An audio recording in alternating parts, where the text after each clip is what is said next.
It's spring week 11 here in Apothecaria, and in this first part of a 3-part episode, Mistress Sweetwater gets the gift basket of the ages.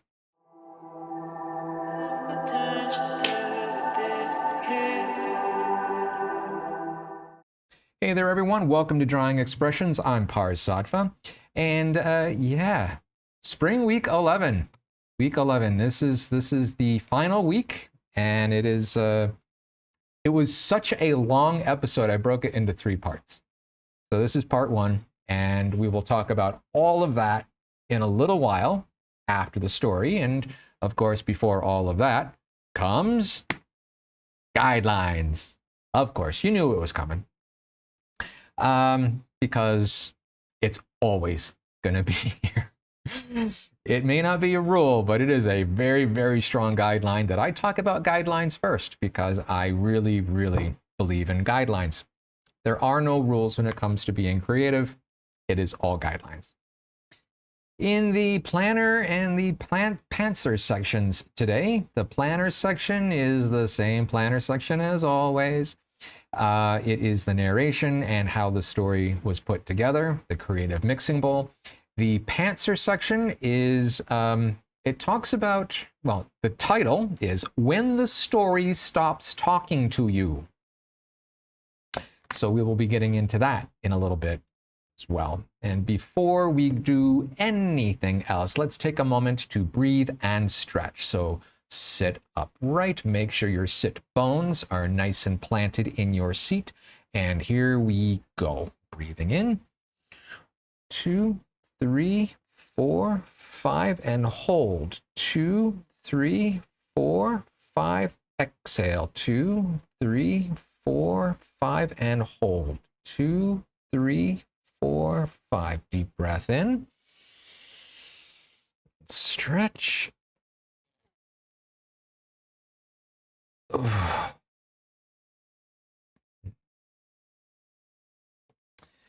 And to be honest there, I was doing the second breathing before I was getting through the first breathing.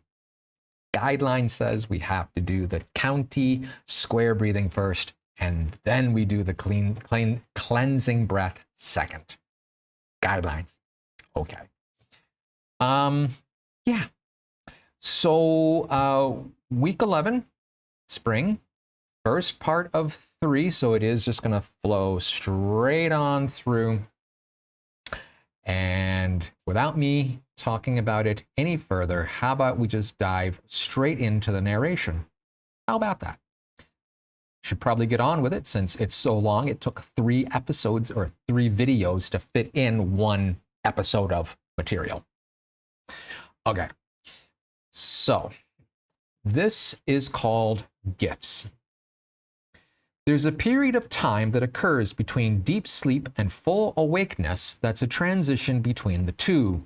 It's like your mind, or maybe it's just me, starts the process of placing itself into reality. At first, the things like the most basic sensations start to come in, the quality of the light forcing its way through closed eyelids, the texture of sheets and bedclothes, temperatures, those kinds of things. And by degrees, it works its way to thinking about the events of the day prior and what's on the agenda for the current day. That's what normally happens. Today, the process got short-circuited. One reason was that someone was lying next to me, and where I was lying wasn't my cottage bed. As I was beginning to remember why all this was different, I felt a weight start at my feet and tread its way onto my stomach. Is this a bad time to let you know that it's mid-morning? Mouse eye. Oh, what would I do with mouse eye? For one, sleep some more. Did you tell her about the box and note? That mournful voice could only be Marvin. Hadn't got there yet. These things need to be done delicately so as not to overwhelm sleeping humans. Bess groaned. I opened my eyes and groaned. I think we've achieved sufficient wakefulness. There's a delivery on the mantelpiece. Did you tell them about the cookies? That topic of negotiation hasn't been broached yet. there is a fair number of cookies included with the package. I believe an equitable distribution should include a finder's fee. And a mentioning fee. Agreed. Also a mentioning fee. I glanced over at Bess, who was looking at me. Do you normally get woken by Mouse-Eye? Not usually, but he does have a cookie addiction, so that may be playing in today's greetings. How about you and Marvin? This is a first. Clearly, Mouse-Eye is a bad influence. Her groggy smile was adorable. And Marvin isn't a bad influence? I smiled back. What? Marvin? He's a bundle of good-natured sunshine, and not mouse-level mischievous. I can hear you, you know. Can Marvin sound even more aggrieved? Yes, he can. I guess I should give you some space to get around. After all, unwatched cookies can disappear. So can watched ones, I yelled as Mouse-Eye disappeared. I'd half risen from bed as I called out, but dropped back down onto the pillows. Bess was lying there, like she'd been waiting. Hi. Hi.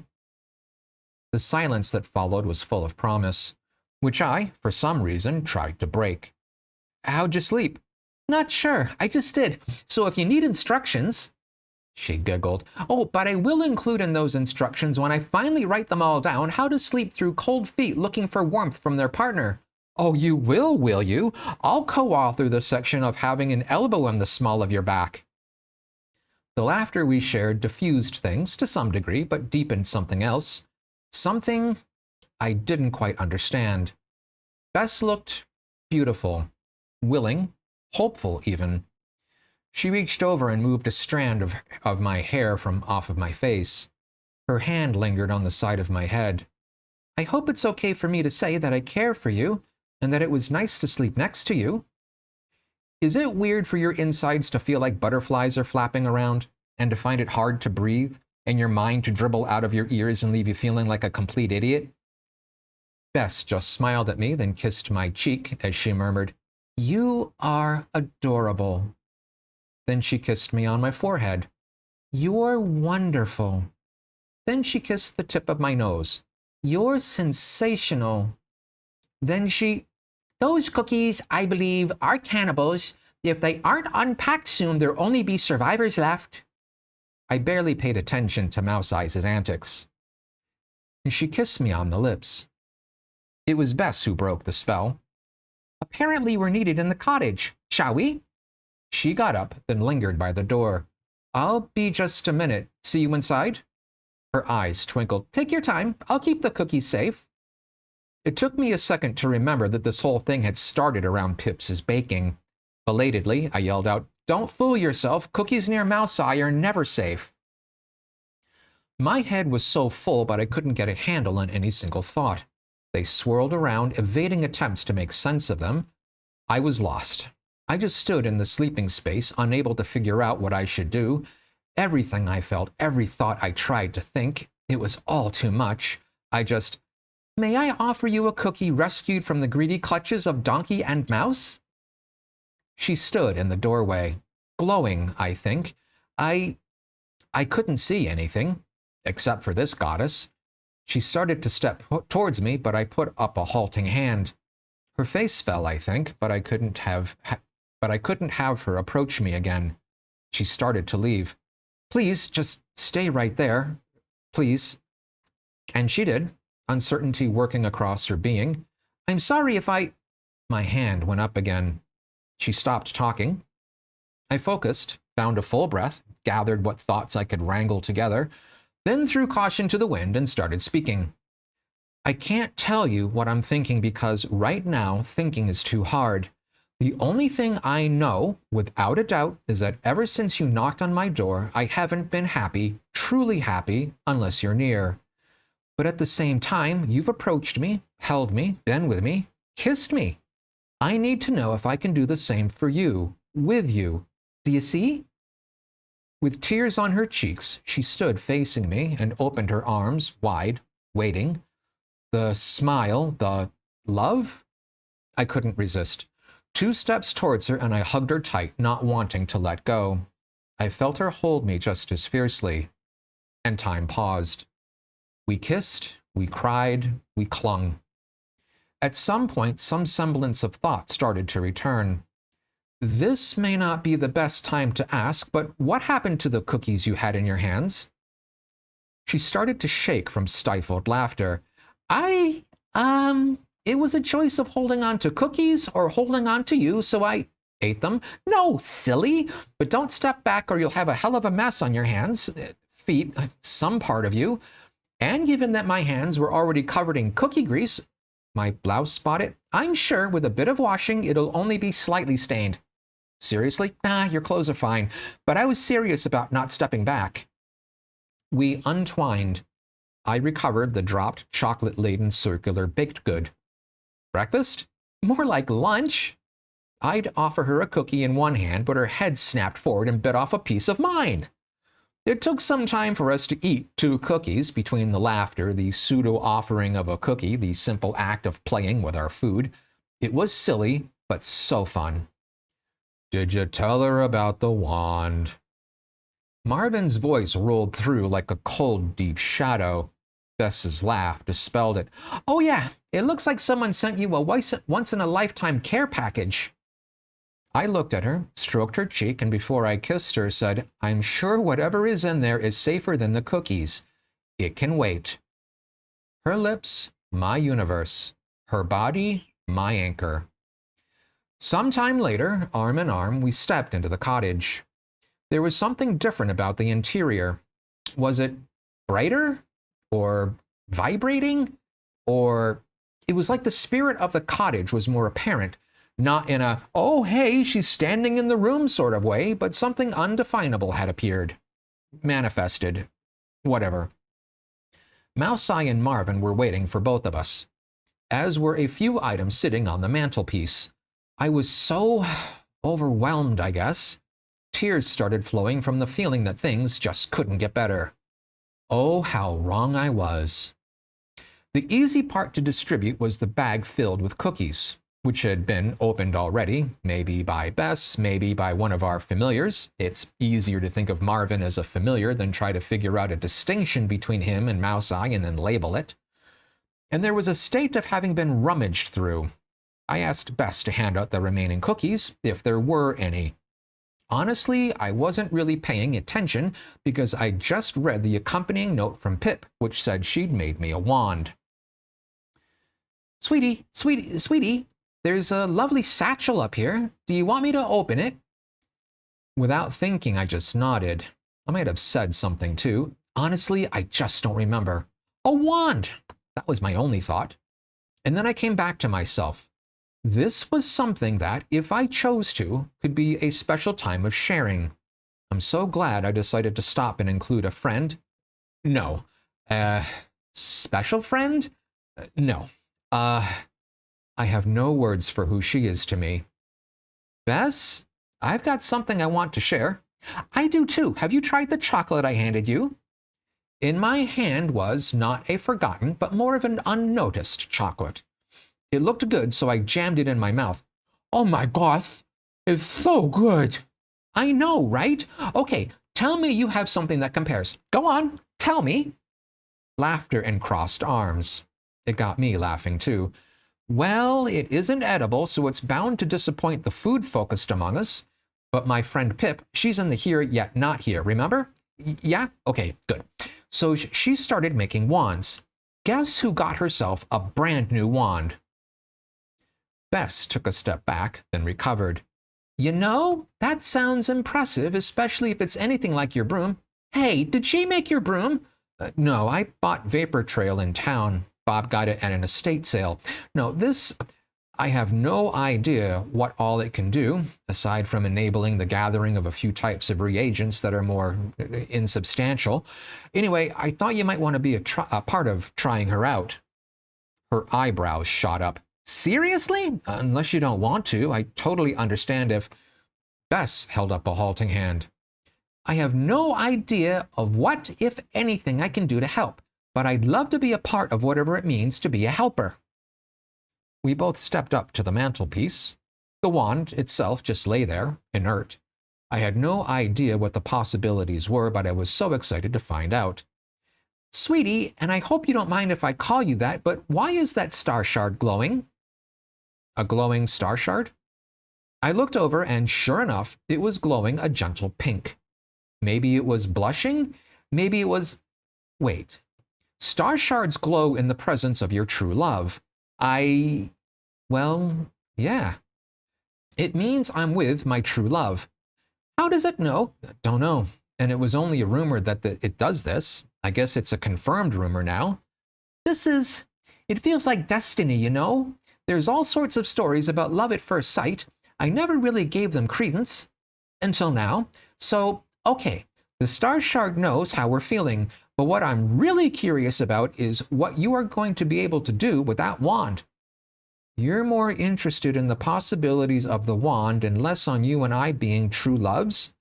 I've known pretty much from when I watched you covered in soot floating down from the roof that you were someone special. And since then, every second of every day has deepened my feelings for you. That star shard isn't telling me anything I didn't already know, or at least strongly suspect. But that wand and how you are transfixed by it, yes, I am more interested in seeing what you can do over confirmation of what I feel. Fair enough. And I have to admit, I feel the same way on all counts. So, to the wand. According to Pips's note, her name is Sarah. Okay, time to spend some quality time with Sarah.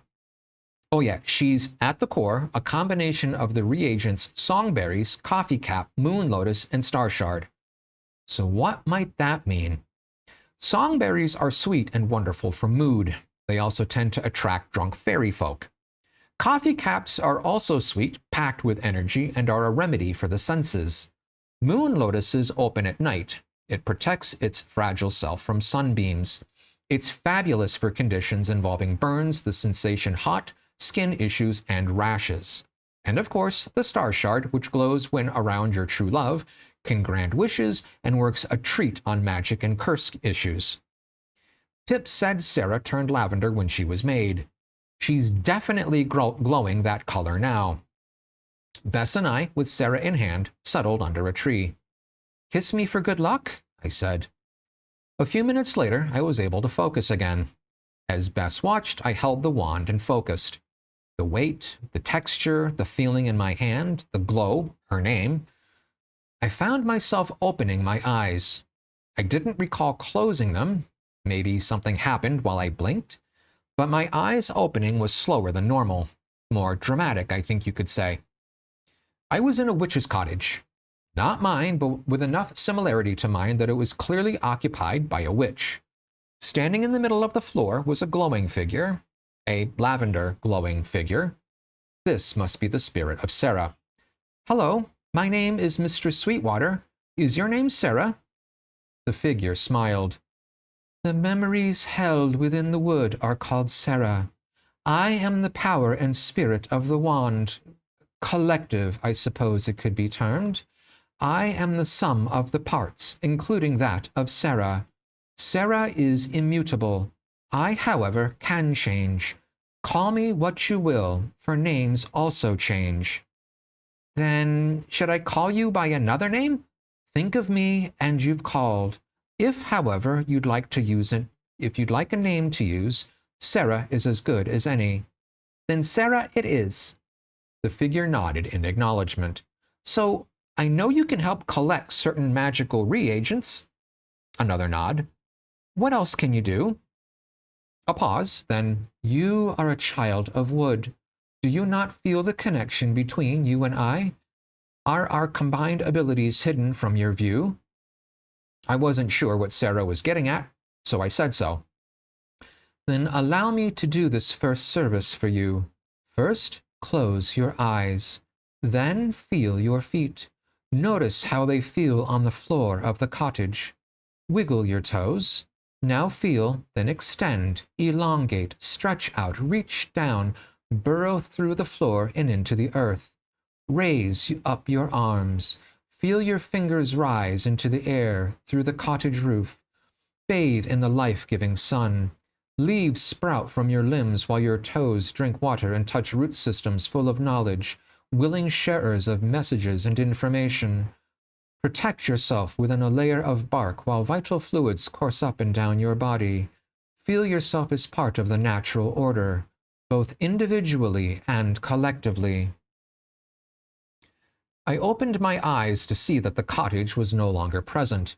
Instead, I was a lone tree on top of a hill, which was great for what felt like, I don't really know now, but it felt like a long time. And then I started to panic. I felt trapped, caged, a prisoner. Breathe freely. You are safe. When you are ready, step out and see yourself. At first, it made no sense. Then it felt like escaping quicksand. And then I stepped out from a tree. The tree that I'd been in. Looking around, I spotted the glowing lavender figure standing off to one side. What did you do to me? I demanded as I strode towards her. Tell me, what can we do together? I still wasn't sure, or at least I couldn't put it into words, but I could feel all sorts of things that were possible. Never forget that you are more than what your reflection tells you. You can focus here and access more than what you've dreamed possible. I found myself opening my eyes. Once again, I had no memory of deliberately closing them, and again there must have been a transformation during a blink. I was sitting outside next to Bess under a shade tree, holding the wand, and absolutely needing a hug. You okay? Bess's voice, full of concern, was so soothing. All I could do was nod. Want to talk about it? I nodded again, but still held her. I do, but I don't have the words yet. I promise to share when I can. She stroked my hair, rocked me, comforted me. I felt safe. We stayed like that for a while until she kissed me on the head. I think there's someone coming down the path. I loosened my grip on her, got another couple of kisses, then Bess and I headed back to the cottage to greet whoever it was that was coming and deal with the problem they were invariably carrying. I wasn't disappointed, which, to be honest, was a little disappointing. And that is the end of this first part of this three-part series. Okay, so that was part one. So let's get in a full one session of breathing and stretching. What say you? I say that sounds good. Good. Here we go. Breathing in and stretch.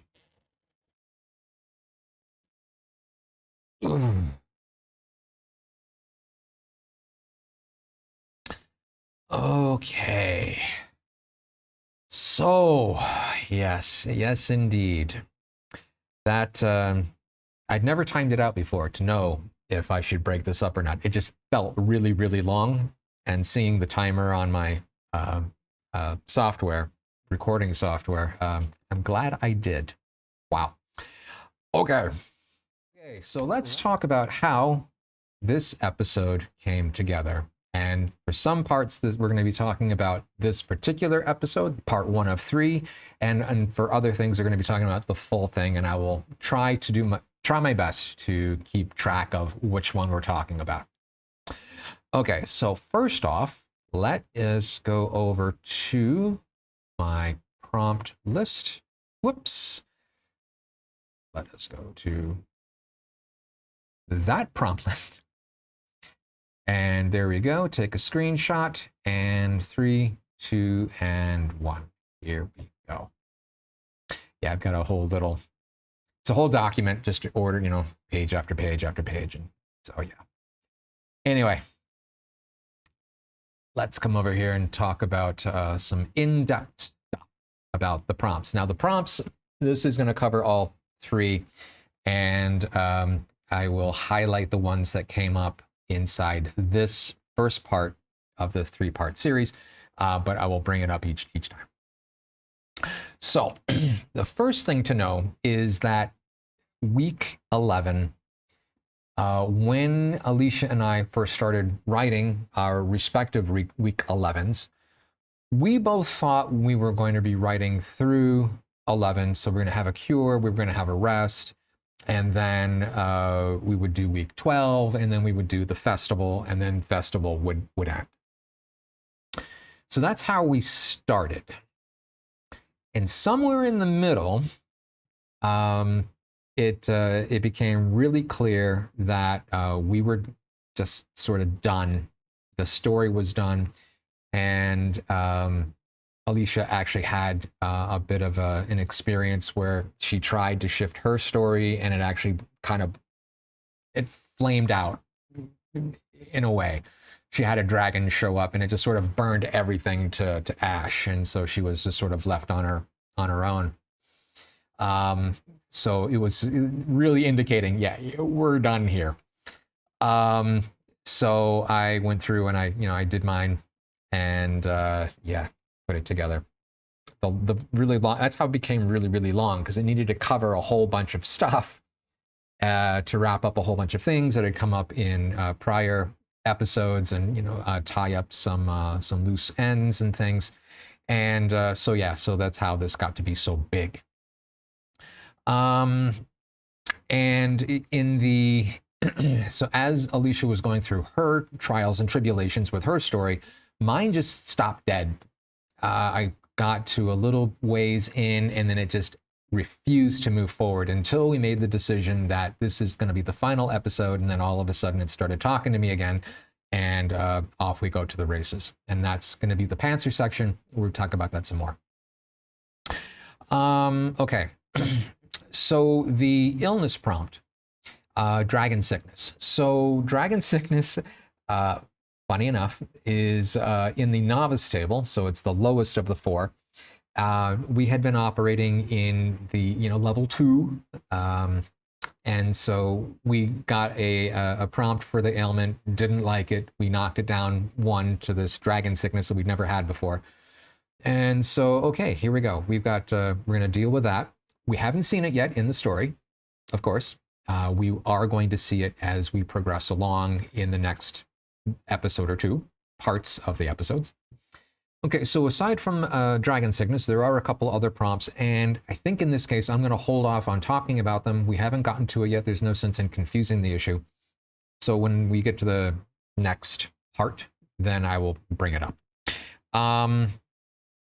Let's see now here. And so the last thing to mention is because we knocked down the ailment from the intermediate table down to the novice table, so from level 2 down to level 1, we would normally not get a reputation point. And since we're ending the story, who cares anyway? And then, getting paid, trying to figure out the payment method and all that kind of stuff. End of the episode. These are things that were concerning us less and less and less, and just ending the story satisfactorily was far more of a concern. And so that was these decisions that we made.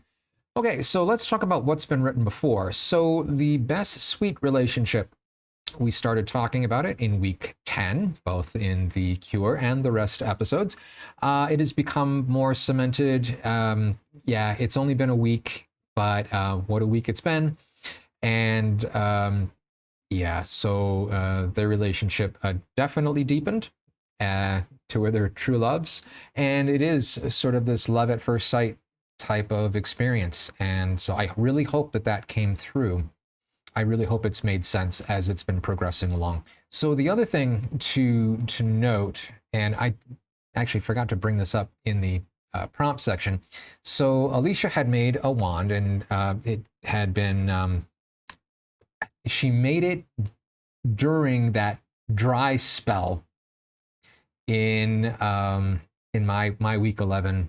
And so it's like, how do I incorporate the wand in? And so actually, yeah, that was sort of like the first piece that needed to get through. Get the wand, allow that to be, and then allow the episode to progress further. And you're going to see in part 2 and part 3 why the wand is so vital to the story. And so developing the wand before we moved on to that was really important. Okay. So the imagination piece now. So a large part of the episode has to do with the wand, Sarah, and trying to figure out what it can do, what does it mean to have a wand, to be a wand, how does it incorporate in. there are countless books, you know, magic and spellcraft and whatnot. And what's the relationship with an individual spellcaster to their wand? Oftentimes, it's just, I have my wand and beep, beep, beep, beep, beep, and it's just a little tool, and that's what it is. So having it be something more, I thought was really nice. And it is that thought was aided by the prompt within the spell book, well, not the spell, the the thought of having a personality for the wand, the having an entity within the wand, was partly driven by the part of the apothecaria work, the kit that we got, where it's talking about making a wand and the qualities that are imbued inside the wand, depending on what kind of wood and what kind of elements you put inside of it, which reagents you're using, that kind of thing. And so I just took it and ran with it. And so yeah, that's how we got to where that was. And the other thing I wanted to make mention in here is I really, really wanted to have Mousei and Marvin play against one another and really demonstrate that they both can be annoying little, just in their own unique, annoying ways. I thought it was fun. I loved it. So I hope you did too. Okay, so that brings us to the pantser section, and again, the name of this piece is When the Story Stops Talking to You. Also commonly known as writer's block, but I don't really hold with writer's block. I just sort of see it as it stops talking to you. So I want to talk first a little bit about my writing process. I've talked about this in live streams and whatnot, so you know, there's mentions of it aplenty. But I just want to bring it up here that it starts with observing. So I will have the prompts or the ideas, you know, what's been written before, and then I'll start to have ideas kind of come in and suggest themselves in terms of this is what I think should happen. And then I can sit with it and ask questions and look for details and whatnot and sort of refine the ideas until finally I feel like I'm ready to go. And then I will scribe. So I will take what I'm hearing as the story and then start to write it down. Fountain pen in a bound notebook. And then once that's down, and then when I'm ready, then I can type it into Blogger, and that becomes like I go through a small light edit just to help clean things up a little bit, you know, correct the grammar and the spelling and whatnot. So the part where the story would stop talking to me is in the observing part, where having those the ideas come and having ideas as to what is going to happen and being able to ask those questions and working with the story, because I see it as like story is talking to me and then I'm answering back, and we're kind of having this collaborative work effort that goes on. And when I'm not on the right track, when I'm not hearing what it is that's supposed to be going on, or if I just need to take a pause. Life has this funny way of just getting in the way, and I need to take a break.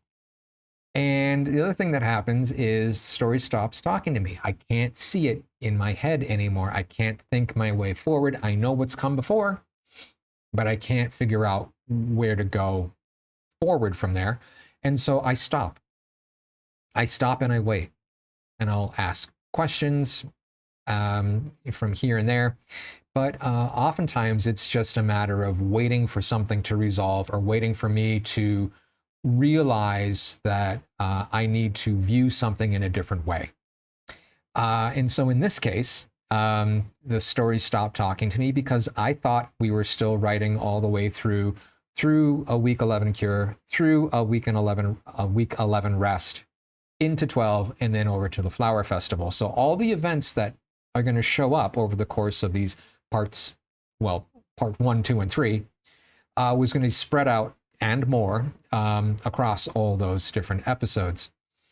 And I needed time to pause, to stop, to realize that this was in fact the final episode. And then once I knew that and I was on board with it, then the story started to flow again. And once that decision was made, that flooded forth. So when you run into a situation where the story stops talking to you, or you get writer's block, take a moment, or as many as you need, actually. Sit back. Think about what you're doing. Are you listening to the story? Are you trying to push it into directions that it doesn't want to go? A story's alive. I've always contended this. I have made mention of it before in various odd videos. I'm sure I've done it in the Apothecaria series here, and I'm doing it here now. Story's alive. Story is an entity.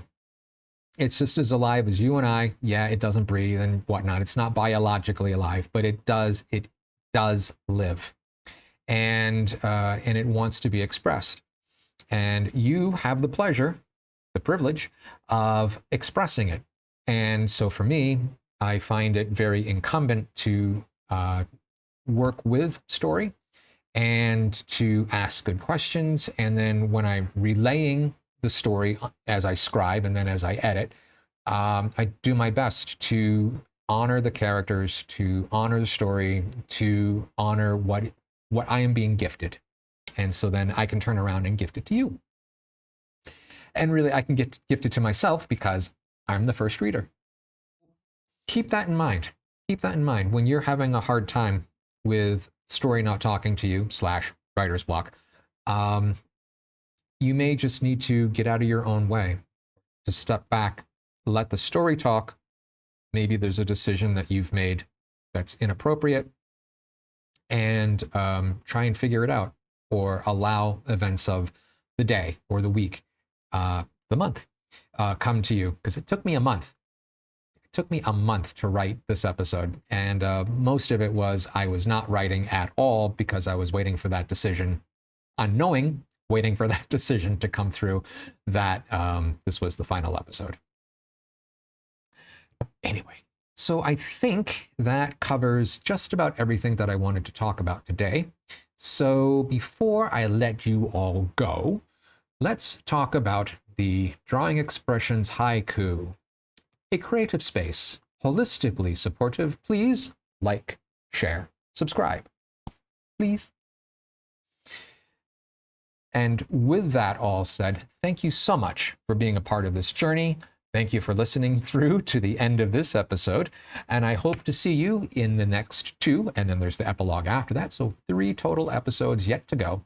And I hope to see you for each and every one of them. So the next one comes out in about 2 weeks. Until then, bye for now.